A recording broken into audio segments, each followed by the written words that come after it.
네, 오늘 기도학교 17번째 시간입니다. 오늘은 규칙적인 기도라는 주제로 말씀을 나누고자 합니다. 국민일보에 올라온 글 하나를 소개합니다. 인생은 버릇이나 습관의 산물입니다. 아름다운 인생이란 아름다운 버릇과 아름다운 습관, 아름다운 행동들이 모여서 만들어지는 것입니다. 반대로 추한 인생은 지저분한 버릇, 추한 생각, 추한 행동들로 점철된 인생이죠. 따라서 행복은 바르고 좋은 습관에서 온다라는 것입니다. 나쁜 습관을 가진 이는 불행한 삶으로 향할 수밖에 없습니다. 마약이나 음주, 흡연, 거짓말 등 같은 악한 습관들이 수십 년 동안 이어진다고 생각해 보십시오. 그 인생이 불행해지는 것은 당연한 일이 아닐까요? 반대로 근면하고 성실하며 정직하게 살아가는 사람, 사람을 용서하며 사랑하는 사람들의 삶을 눈여겨보십시오. 행복한 삶을 목격할 수 있을 것입니다. 반복되는 행동이 습관을 만들고 습관들이 모여서 인품을 이룬다고 말합니다. 그렇게 만들어진 인품이 인격을 만들고 또 인생이 되는 것이죠. 한 번밖에 없는 우리의 삶, 행복하기를 원하시면 나쁜 습관을 따르던 옛 모습을 버리고 행복한 습관을 기르시기를 바랍니다. 에베소서 4장 22절에서 24절까지 말씀 잠깐 보겠습니다. 다 함께 읽어볼까요? 시작. 너희는 유혹의 욕심을 따라 썩어져가는 구습을 따르는 옛사람을 벗어버리고 오직 너희의 심령이 새롭게 되어 하나님을 따라 의와 진리의 거룩함으로 지으심을 받은 새 사람을 입으라. 아멘. 할렐루야. 작은 습관 하나가 큰 차이를 만들어낼 때가 있습니다.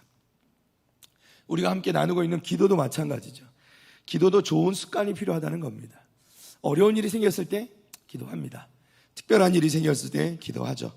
힘든 문제에 봉착했을 때에도 기도하게 됩니다. 이럴 때는 기도하는 분들이 참 많이 있습니다. 물론 그것도 나쁘지 않고요. 그렇게 해야 합니다. 그러나 어려운 일이 생기면 어려운 일이 생길 때만 기도하는 것이 아니라 우리가 오늘 말하고자 하는 것은 그 기도를 필요에 따라 특정한 때에 특별한 것만 구하지 말고 항상 영적 습관으로 가지고 있으라, 이 말씀을 하고 있는 것이죠.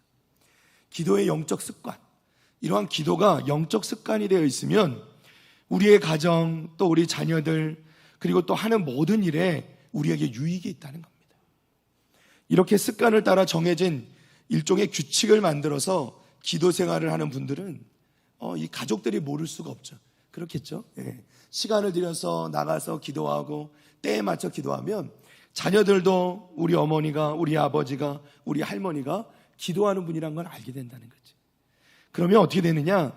우리 어머니는, 우리 아버지는, 우리 할머니는 기도하는 분이시다라는 이 가족들이 또는 형제들이 그것을 알게 됨으로 말미암아 어떤 문제가 있을 때, 어떤 일이 발생하게 될 때 기도 부탁을 하게 된다는 거죠.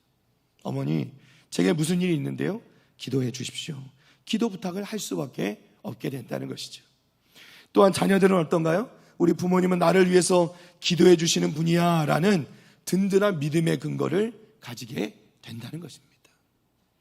오늘 나에게 뭔가 좋은 일이 있지 않을까? 이런 그냥 막연한 기대를 가지고 사는 사람들하고 그런 자녀들하고 나는 우리 부모님께서 나를 위해 끊임없이 기도해 주시는 분이야.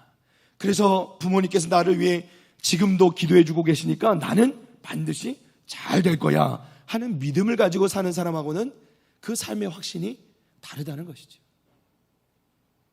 그래서 우리는 어쩌다가 특정한 때에 꼭 필요한 때에만 기도하는 것도 좋지만 항상 변함없이 꾸준히 규칙적으로, 그렇죠? 습관을 따라 기도하는 것이 더 좋다고 말씀을 드리는 것입니다. 사랑하는 성도 여러분, 여러분의 모습을 우리 자녀들이 보고 있고 또 자손들이 보고 있고 또 주변의 형제들이 보고 있다는 것, 여러분 꼭 기억하시기를 바랍니다. 여러분들 그 기도하는 것만으로, 우리 부모님이 나를 위해 늘 기도하신다라는 것을 아는 것만으로 우리 자녀들을 하나님께서 바른 길로 인도해 주실 것이라는 것이죠. 우리 오늘 본문 말씀을 잠깐 보겠습니다. 9절 말씀만 잠깐 봅니다. 자, 다 같이 한 목소리 읽어볼까요? 시작. 이튿날 그들이 길을 가다가 그 성에 가까이 갔을 그때에 베드로가 기도하려고 지붕에 올라가니 그 시각은 제6시더라. 아멘. 자, 베드로는 제6시에 기도하다가 환상을 보았다, 이렇게 말씀하고 있습니다. 제6시라는 것은 우리 시간으로 이제 정오쯤 됩니다. 같은 날 가이사랴에서, 원래 이 가이사랴는 이곳에서 이 베드로가 있던 곳에서 먼 곳인데, 이 가이사랴에 있던 기도하던 고넬료도 환상을 봅니다. 고넬료는 9시에 기도했다, 이렇게 말씀하고 있어요. 9시라는 것은 우리 시간으로 말하면 오후 3시쯤이 됩니다. 베드로도 주님을 사모하던 고넬료도 정해진 시간에 기도하다가 환상을 보고 하나님의 음성을 들었다는 것이. 후에 사도 베드로는요, 성전 미문에 걷지 못하는 사람을 치유할 때도 기도 시간에 맞춰 성전으로 가던 길이었다고 성경은 말씀합니다. 사도행전 3장 1절입니다. 다 같이 읽어봅니다. 시작. 제9시 기도 시간에 베드로와 요한이 성전에 올라갈세. 아멘. 제9시, 말씀드린 대로 오후 3시경이 기도 시간이었다, 이렇게 말씀하는 거예요. 그러니까 사도 베드로가 갑자기, 또 사도 요한이 갑자기 기도하러 올라간 것이 아니라 분명히 성경은 이들이 기도하는 시간을 정하고 그리고 규칙적으로 습관을 따라 기도하는 사람들이었다라고 우리에게 말씀해주고 있는 것이죠. 사랑하는 성도 여러분, 기도하는 사람은 기도하는 시간이 있다는 것이에요. 기도는 막연히 생각하는 것이 아니라 구체적으로 기도하는 시간을 드리는 것입니다. 기도하는 사람은요, 규칙적인 기도의 시간이 필요하다는 거예요. 사랑하는 성도 여러분, 꼭 교회에 나오면 더 좋겠죠. 예배당에 나와서 기도하면 더 좋겠죠. 그러나 그것이 안 되더라도 여러분이 있는 자리에, 여러분이 처한 그 환경 가운데서 정해진 시간에는 항상 하나님 앞에 기도하는 그런 습관을 가지시고, 또 하나님께서 여러분의 베풀어 주시는 은혜를 누리는 우리 성도들 다 되시기를 주님의 이름으로 축복합니다. 축복합니다. 기도하지 않으면 죽는다라는 책을 쓴 E.M. 바운즈라는 인물이 있습니다. 이분은 매일 새벽 4시에 일어나 반드시 3시간씩 기도하고 하루를 시작했다, 이렇게 얘기합니다. 그는 하나님이 하실 수 있는 모든 일을 이루는 통로가 기도라는 사실을 그의 삶으로 똑똑히 보여주었다는 것이죠. 종교개혁자 마틴 루터도 만일 내가 새벽에 3시간씩 기도하는 일을 실패하면 그날의 승리는 마귀에게로 돌아간다, 이렇게 말했습니다. 각각 또한 영국과 스코틀랜드의 종교개혁자였던 존 웨슬리와 존 낙스도 매일 새벽 4시면 일어나 규칙적으로 기도에 헌신한 사람들이었어요. 사랑하는 성도 여러분, 우리가 승리하기를 원한다면 날마다 정해진 시간에 하나님 앞에 기도해야 될 줄로 믿습니다. 기도밖에는 없습니다. 기도밖에는 없고, 기도 외에는 이런 유가 나갈 수도 없고, 기도 외에는 이런 것에서 승리할 수가 없는 것이죠. 사랑하는 성도 여러분, 꼭 기도로 승리하는 우리 북일의 성도들 다 되시기를 주님의 이름으로 축복합니다. 다니엘서 6장 10절 말씀 좀 보겠습니다. 다 같이 읽습니다. 시작. 다니엘이 이 조서에 왕의 도장이 찍힌 것을 알고도 자기 집에 돌아가서는 윗방에 올라가 예루살렘으로 향한 창문을 열고 전에 하던 대로 하루 3번씩 무릎을 꿇고 기도하며 그의 하나님께 감사하였더라. 아멘. 할렐루야. 규칙적인 기도 얘기를 하면 빠지지 않는 성경 인물 중에 하나가 바로 다니엘이죠. 다니엘은 늘 정기적인 시간을 정하여서 기도했을 뿐 아니라 그 기도에 목숨을 걸었다는 거예요. 목숨을 걸었다. 왕의 조서가 내려졌습니다. 왕 외에 다른 이들에게 절하거나 기도하면 잡혀서 죽게 될 것이라는 왕의 조서가 떨어졌음에도 불구하고 다니엘은 늘 하던 대로, 전에 하던 대로 하루 3번씩 정해진 시간에 무릎을 꿇고 기도하며 하나님께 감사의 기도를 올렸다는 것입니다. 사랑하는 성도 여러분, 기도는요 저절로 되는 것이 아닙니다. 기도는 그저 저절로 만들어지는 것이 아닙니다. 지난 시간에도 말씀드렸던 것처럼 기도라는 것은 하나님께서 만드신 법이고 하나님께서 하라고 명령하신 것이며 많은 믿음의 조상들이 그 규칙을 따라 이루어온 것이 기도라는 것이죠. 사랑하는 성도 여러분, 기도는 응급조치가 아닙니다. 기도는 어려운 일 당할 때, 특별한 때, 우리에게 특별한 기도 제목이 있을 때만 기도하는 것이 아니라는 것이죠. 기도는 항상 하는 겁니다. 평소에 규칙적으로, 정기적으로 시간을 정하여 습관대로 그 기도를 하나님께 드릴 때 비로소 그 기도로 말미암아 우리 가운데 하나님께 주시는 영적 능력이 자라게 되는 줄로 믿습니다. 여러분이 쌓는 기도의 분량만큼 우리의 영적 능력이 나타나게 되는 거예요. 여러분, 우리는 왜 이렇게 능력이 없을까? 우리 신앙생활이 왜 이렇게 힘이 없을까? 내 신앙생활은 왜 이렇게 잘하지 않는 것일까? 기도하지 않기 때문이죠. 우리가 기도하지 않기 때문입니다. 우리의 기도가 자라야, 우리의 기도가 쌓여야 우리의 영적 능력이 자라게 되는 줄로 믿습니다. 이것이 중요한 이 기도의 원칙이라는 것이죠. 자, 문제를 당해서 기도하려고 하지 말고 먼저 기도하여서 문제를 이길 믿음을 준비해 둬야 된다. 자, 한번 따라해 볼까요? 문제를 당해서 기도하려고 하지 말고 먼저 기도해서 문제를 이길 믿음을 준비해라. 네, 말씀이 긴데 잘 기억하시네요. 자, 무슨 말씀인지 이해하시죠? 우리가 문제를 당해서 기도하려고 하면 늦습니다. 힘이 떨어져요. 더 힘들어요. 문제를 만나기 전에 먼저 이 문제를 이길 믿음을 준비하기 위해서 기도해야 된다는 거예요. 우리가 기도를 쌓고 그 기도로 말미암아 우리 믿음을 준비해 두면 그 문제를 당할 때 능히 이길 수 있는 줄로 믿습니다. 요즘 우리 가운데 이 가뭄이 너무 심하게 찾아와서 어려움 가운데 있습니다. 그래도 다행히 내일부터인가요? 이 비 소식이 좀 있고 좀 이제는 좀 이른 장마가 먼저 온다는 말이 있어서 좀 기대를 많이 하고 있는데 이 농가에 어려움이 많아요. 정말 막 뉴스에 보는 거 보니까 강바닥이 막 쩍쩍 갈라져가지고 너무나도 안타깝더라고요. 일반인들도 그러지만 농사 짓는 분들은 얼마나 더 힘들겠습니까? 우리 성도님들 중에서도 또 계신데 너무너무 힘들고 어제 오늘도 너무너무 덥더라고요. 여러분, 우리가 이제 저수지가 있죠.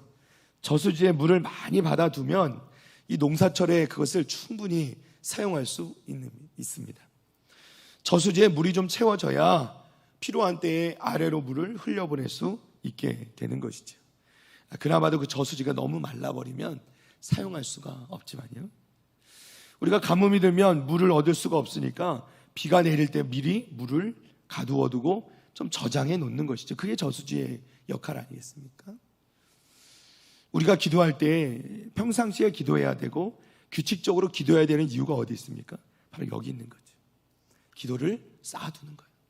우리의 믿음을 쌓아두는 것입니다. 쌓아두는 기도의 비밀을 우리는 꼭 기억해야 한다는 것입니다. 규칙적인 기도라는 뭐냐면 우리의 영적인 것을 충전하는 거예요. 평상시에 우리가 충전해 두어야 꼭 필요한 때 쓰는 거죠. 여러분, 어디 여행을 갈 때 이 보조 배터리라는 요즘 이제 그런 이 충전지를 가지고 다닐 때가 있잖아요.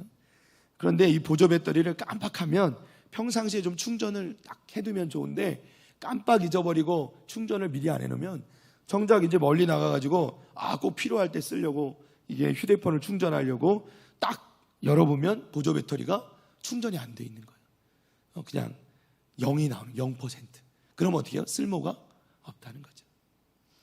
여러분, 우리가 평상시에 기도로 우리의 영을 충분히 충전을 해두고 충만하게 이렇게 그야말로 가득 채워두면 꼭 필요하고 어려울 때 어떻게 해요? 사용할 수 있게 된다는 거예요. 힘을 얻고 이길 수 있다는 겁니다. 그러나 평상시에 이것을 저수지의 물처럼 잘 채워둬야 되는데 이것을 채워두지 못하면 정작 우리가 쓰고자 할 때, 써야 할 때 쓸 수 없게 된다는 겁니다. 사랑하는 성도 여러분, 우리는 항상 규칙적으로 습관대로 우리가 쫓아서 새벽에도 또 정해진 시간에도 우리가 하나님께 기도하면서 우리의 영을 충분히 완전히 충전을 잘 시킬 수 있어야 된다는 것, 여러분 믿으시기를 바랍니다. 그래서 우리가 평상시에 채워놓을 필요가 있어요. 평상시에 충분히 채워두면 꼭 필요할 때 잘 사용할 수 있게 되는 것이다. 열왕기상 19장 4절에서 8절까지입니다. 제가 읽어드리겠습니다. 자기 다시는 광야로 들어가 하룻길쯤 가서 한 로뎀나무 아래에 앉아서 자기가 죽기를 원하여 이르되 여호와여 넉넉하오니 지금 내 생명을 거두시옵소서. 나는 내 조상들보다 낫지 못하니이다 하고 로뎀나무 아래에 누워 자더니 천사가 그를 어루만지며 그에게 이르되 일어나서 먹으라 하는지라. 본즉 머리맡에 숯불에 구운 떡과 한 병 물이 있더라. 이에 먹고 마시고 다시 누웠더니 여호와의 천사가 또다시 와서 어루만지며 이르되 일어나 먹으라. 내가 갈 길을 다 가지 못할까 하노라 하는지라. 이에 일어나 먹고 마시고 그 음식물에 힘을 의지하여 40주 40야를 가서 하나님의 산 호렙에 이르니라. 아멘. 할렐루야. 갈멜산의 위대한 승리를 거둔 선지자 엘리야, 그에게도 영적 침체가 찾아옵니다. 그 왕비 이세벨의 서슬퍼런 위협을 받게 되면서 그는 도망치게 되고 이 도망친 곳에서 하나님 앞에 스스로 죽기를 청하는 그런 연약한 모습을 보여주고 있다는 것이죠. 하나님께서는 그러한 그를 호렙으로 불러서 위로하고 힘을 주시고 또 다시 사역의 현장으로 보내게 됩니다. 심지어는 이 위대한 선지자도, 지도자도, 목회자도 마찬가지겠죠. 때로는 영적 침체를 경험하게 된다는 것입니다. 그리스도인들은 누구나, 신앙인들은 누구나 우리가 때로는 살다 보면 또 신앙생활을 하다 보면 영적 침체를 경험할 때가 있다는 거예요. 시험에 들 때가 있다는 겁니다. 이것을 극복하기 위해서 우리는 항상 기도를 통해서 영적 충전을 해야 한다는 거예요. 기름이 다 타기 전에 반드시 기름을 채워놓아야 되죠. 여러분, 기름을 미리미리 채워놓지 않으면 정말 위급한 순간에 어려움을 당할 수도 있게 되는 것이죠. 저도 이게 자동차를 운전을 하니까요. 운전을 해보신 분들은 알지만 기름이 가득 차 있으면 여유가 있죠. 그러나 기름이 간당간당하고 더군다나 주황색 불, 노란 불인가요?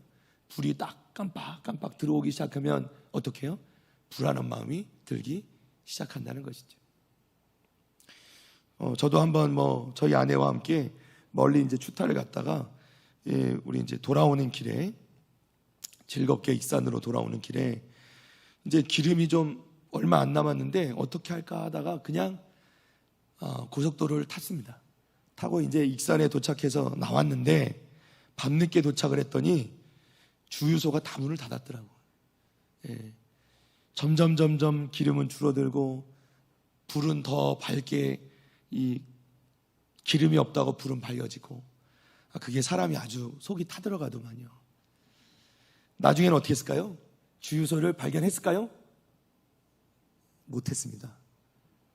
그러면 차가 섰을까요? 쓰지는 않고 이제 제가 세웠죠.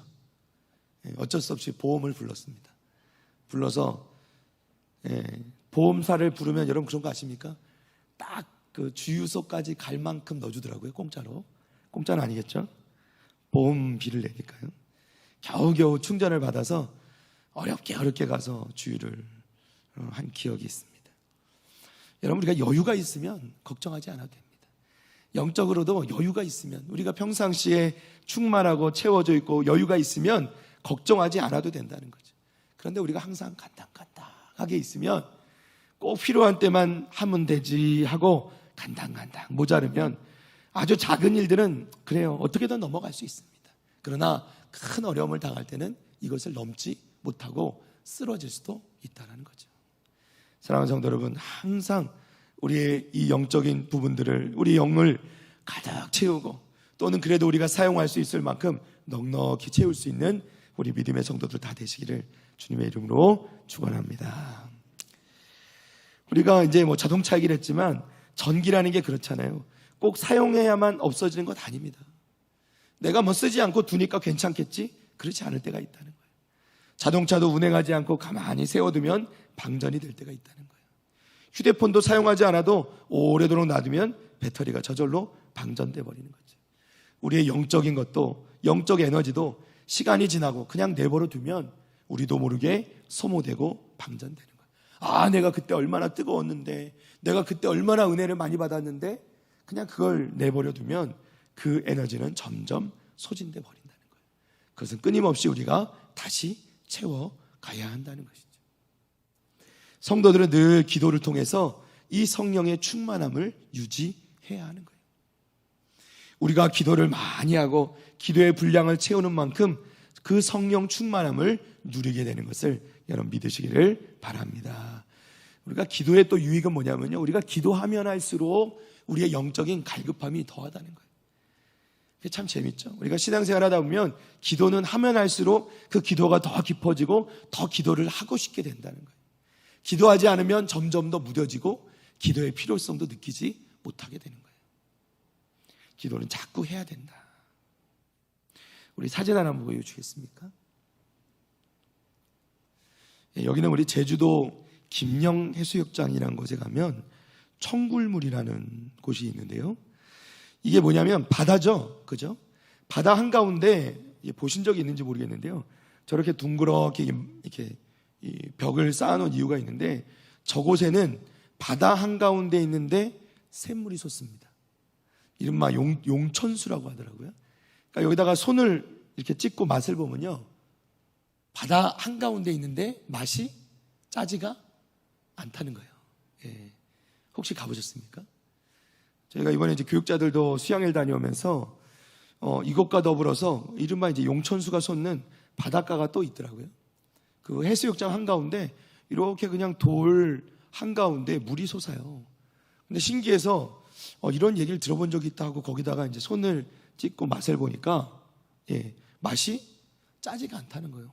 분명히 바다 한가운데 있는 것인데, 바다 한가운데서 돌 사이를 헤집고 땅에서 지하수가 안에서 이 샘이 솟아나는 겁니다. 무슨 말씀을 드리고자 하냐면요, 바다 한가운데서도 솟아나는 샘물이 있다는 거예요.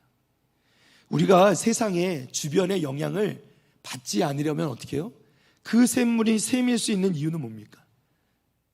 끊임없이 솟아나기 때문이에요. 할렐루야. 끊임없이 솟아나기 때문에 주변의 이 짠물의 영향을 받지 않는다는 거예요. 사랑하는 성도 여러분, 우리가 세상 가운데 살아가면서도 이 세상의 영향을 받지 않으려면 어떻게 되냐면 우리 가운데 끊임없이 하나님께서 주시는 은혜가 솟아나야 되는 줄로 믿습니다. 우리 가운데 계속해서 성령이 충만하게 채워져야 돼요. 그래야 이것들의 이 거꾸로 성경이 소금, 그 의미를 얘기하는 게 아니라 우리의 맑음을 유지할 수 있다는 거예요. 여러분, 우리가 세상에 물들지 아니하고 세상 가운데 있으면서도 맑은 물이 솟아나기 위해서는 끊임없이 우리 가운데 영적인 그 풍성한 것들이 솟아나야 된다는 겁니다. 여러분, 우물물도 마찬가지죠. 퍼낼수록 우물은 더 맑아지고 풍부해지는 겁니다. 아무리 우물물이라 할지라도 그냥 오래도록 방치해두면 그 우물도 점점 더 탁해지게 마련이죠. 기도도 마찬가지입니다. 기도는 하면 할수록 더 하고 싶은 갈망이 생기고 더 깊어지는 거예요. 우리가 기도의 삶을 살면 하나님과 더 사랑하는 마음이 깊어지고 하나님을 향한 간절한 마음이 더 깊어지면서 하나님께 기도하는 시간도 더 저절로 늘게 되는 것을 여러분 믿으시기를 바랍니다. 어떤 분들은 내 생활이 곧 기도 아닙니까? 굳이 따로 기도할 필요 없다고 생각합니다. 이렇게 말씀하는 분도 가끔 만날 때가 있습니다. 여러분, 착각입니다. 오히려 하나님과 시간을 보내고 하나님께 더 기도하다 보면 더 기도하고 싶은 갈망이 저절로 일어나는 게 정상이라는 거예요. 기도하지 않아도 된다? 절대로 있을 수 없는 일이죠. 우리 주님께서는요, 그 수많은 인파, 사람들, 그리고 그 제자들, 그 따르는 무리들 속에서도 여전히 당신의 옷자락을 만지는 그 여인의 간청을 들으셨던 분입니다. 어떻게 그럴 수 있었을까?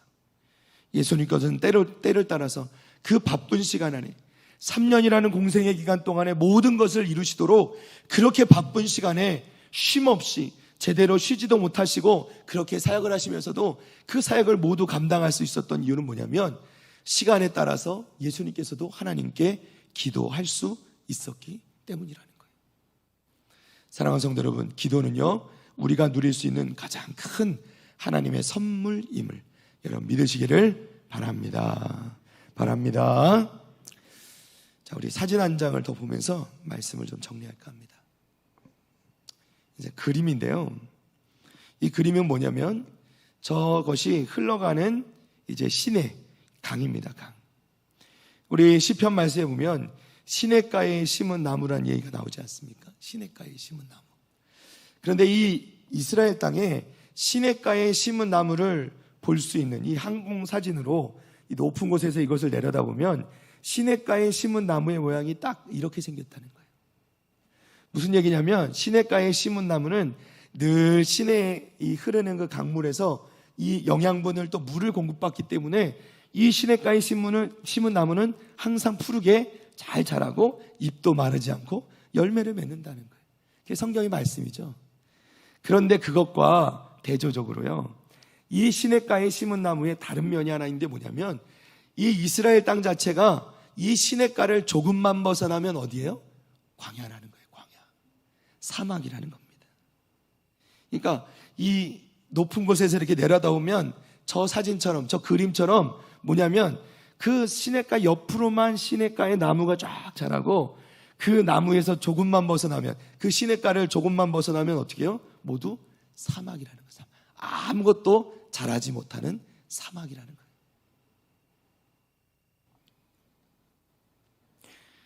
그는 물가에 심어진 나무가 그 뿌리를 강변에 뻗치고 더위가 올지라도 두려워하지 아니하며 그 입이 청청하며 감론해에도 걱정이 없고 결실이 그치지 아니함 같으리라. 아멘. 예레미야 17장 8절의 말씀인데요, 우리가 이 세상을 바라볼 때 힘들고 어렵고 또 우리 가운데 고난과 고통이 찾아올 때가 분명히 있습니다. 그러나 우리가 그 시냇가, 하나님께서 우리에게 은혜 주시는 그 시냇가에 우리의 뿌리를 받고만 있으면 우리는 항상 저 시냇가에 심은 나무처럼 하나님께 주시는 그 은혜를 풍성히 누리며 살 수 있을 줄 믿습니다. 아무리 더위가 찾아오고 아무리 가뭄이 몰려와도 두렵지 않을 수 있는 것은 이 광야 같은 세상 가운데 있음에도 불구하고 시냇가 곁에 우리의 뿌리를 받고 있기 때문이라는 것이죠. 사랑하는 성도 여러분, 우리가 항상 하나님 앞에 규칙적으로 습관을 세워서 하나님 앞에 뿌리 받고 하나님 앞에 기도하며 항상 하나님과 동행할 때 하나님께서 우리에게 이러한 은혜를, 날마다 변함없는 은혜를 부어주시는 그 축복을 누리게 될 줄로 믿습니다. 우리 하나님 주신 은혜의 그 강물을 바라보면서 항상 주님께 붙어서 주님 주신 은혜를 충만하게 누리시는 우리 믿음의 북일의 성도들 다 되시기를 주님의 이름으로 축복합니다. 축복합니다. 우리 찬송하겠습니다. 찬송가 545장.